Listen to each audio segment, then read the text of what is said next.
Crom.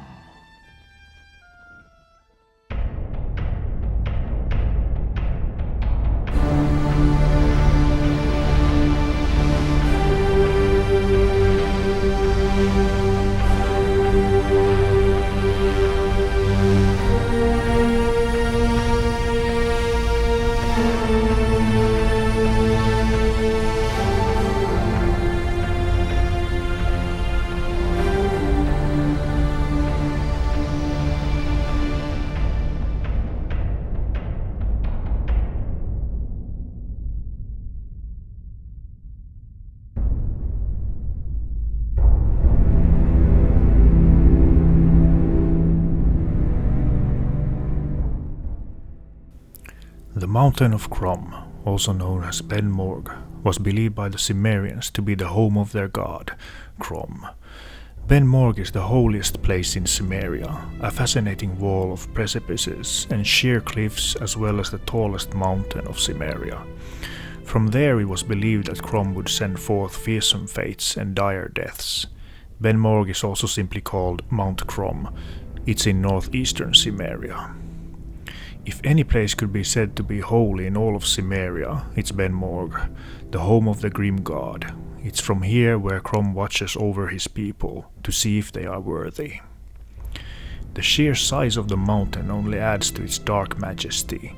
No matter where you are in all of Cimmeria, Benmorg is always visible, yet few ever try to climb this peak, and even those that try rarely return, for the mountain is said to be home to the doom and anger of Crom in all its forms, including vicious beasts, the likes of which even pigs would shy away from. Yet those who return from this journey do so as changed men. They speak rarely, if at all, and no longer belong to any tribe. They instead become oracles, aiding the people throughout Cimmeria in times of war. Some chieftains ignore the portents of the oracles, believing that it is the will of the gods that men choose their own destiny. Sometimes this proves correct, other times it doesn't. Oracles rarely stay around long enough to find out. At the foot of this mountain is the Field of the Dead, a burial place for all chieftains of the Cimmerian clans. It's because of this the land around Benmorg is considered holy, and no Cimmerian will attack another while in the presence of the dead. Blood feuds are forgotten in these parts, and no tribe has ever considered desecration as a form of revenge. Not that they would be allowed to. A small group of oracles usually resides near the Fields of the Dead and tends the graves. Operating out of an old Atlantean structure, they see to it that the spirits of the dead are allowed to rest peacefully. 2 Cimmerians and 1 Khitan lay upon a rocky outcrop, peering down into a vast pit from which came a hellish illumination. Only their heads, as far as the eyes, protruded over the lip of the stone. High on the east face of the mountain above them gaped the entrance to the huge cave called the House of Crom. Conan had seen the entrance once as a boy, when the clan had come to the Field of the Dead to bury the old Canuck, slain at Venarium. The pit they now gazed into had not been there at that time. The thunder of the drums was a constant cacophony now, and the screams and groans of those below formed a discordant harmony to the steady drumming. The pit was filled with mist and steam, from which sprang occasional tongues of unnatural smokeless flame, from Conan the Valorous by John Maddox Roberts. Priests of other lands tend to be sorcerers, using maleficent magic in the name of whatever god they worship. The Cimmerians have no priests, sorcerers, shamans, or witches. Those who traffic with the power of the gods, even through prayer, are weaklings in their eyes. The Cimmerians don't make sacrifices to Crom or any other deity, and see those that do as either touched in the head or simply weak.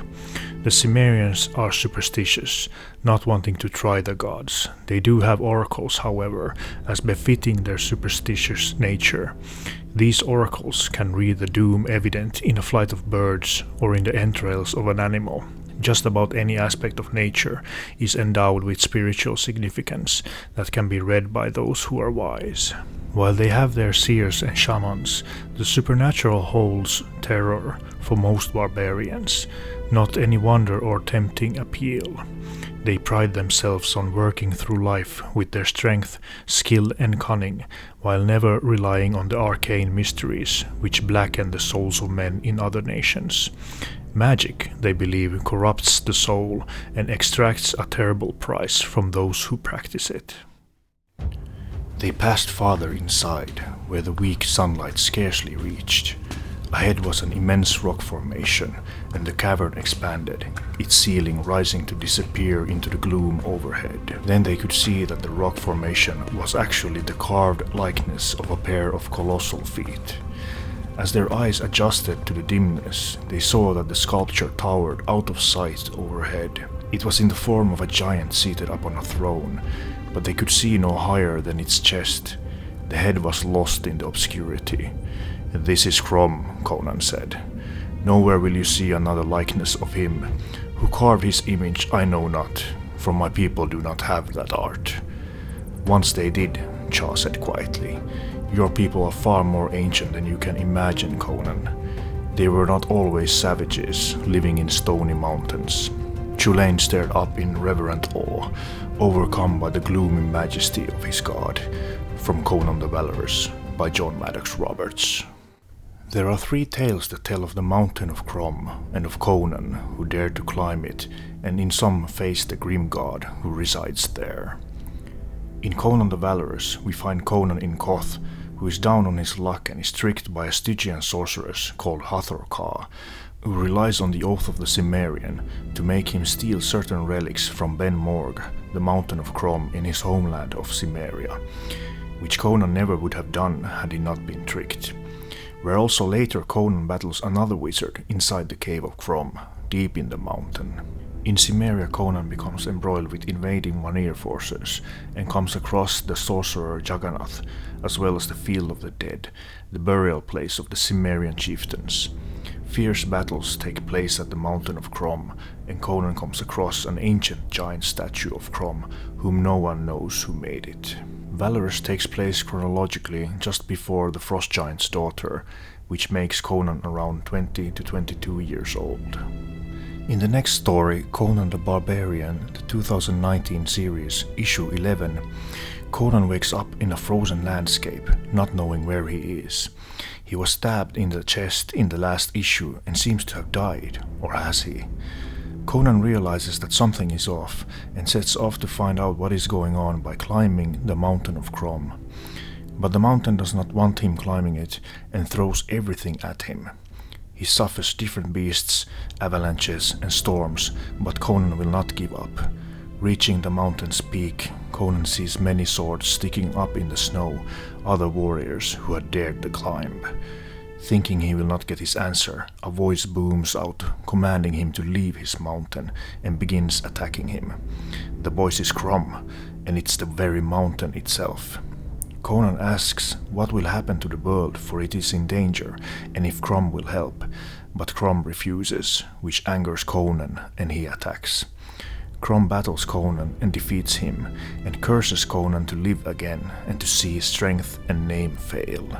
In the last story, What If issue 39 from 1977, What If Thor Battled Conan is an alternate reality story where Thor, in pursuit of Loki, chooses a different path inside a mountain and winds up in ancient Hyboria during Conan's time. Stranded in Hyboria, Thor forgets who and where he is. Asking a group of soldiers passing by where he is, they are at that moment attacked by Conan from above. Thor, angered, climbs the mountain and confronts Conan, and a fight ensues. Conan, impressed by the great strength of Thor, stops the fight and asks Thor to join him on an adventure. As Conan talks of his god Crom, Thor becomes interested to see the mountain of Crom and if he can get some answers to his situation from him.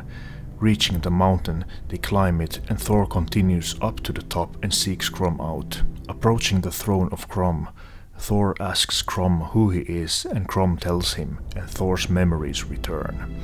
Crom, angered that another immortal of a different age is here who could gain influence, takes Thor's hammer and casts it into the earth to ever elude Thor. Distraught by the merciless Crom, Thor leaves and tells Conan what happened, but Conan does not believe Thor. In Stygia, Thoth-Amon the sorcerer, arch-nemesis of Conan, uses this chance to retrieve the hammer, to become the greatest sorcerer, and to rule an empire with the ancient serpent race, servants of his dark god Seth. Thor and Conan hear that Thoth-Amon has the hammer, and they battle him and his followers for it, to save all of Hyboria, and for a chance for Thor to get home. But in the ensuing battle, Thor, weakened on this world, cannot sustain the power of the storms, and dies from it after it has shattered the body and soul of the evil sorcerer Thoth-Amon. With his dying breath, he asks Conan to return Thor's hammer to Crom as a sign and a symbol of peace between deities of different ages. And so Conan wonders as Thor dies if he truly was who he said he was, and honoring his friend's dying wish, returns to Cimmeria and climbs the mountain of Crom. If he ever made it before Crom, who can say? But one thing is for sure, Conan did dare and did climb the grim god's mountain, where few mortals dare to tread.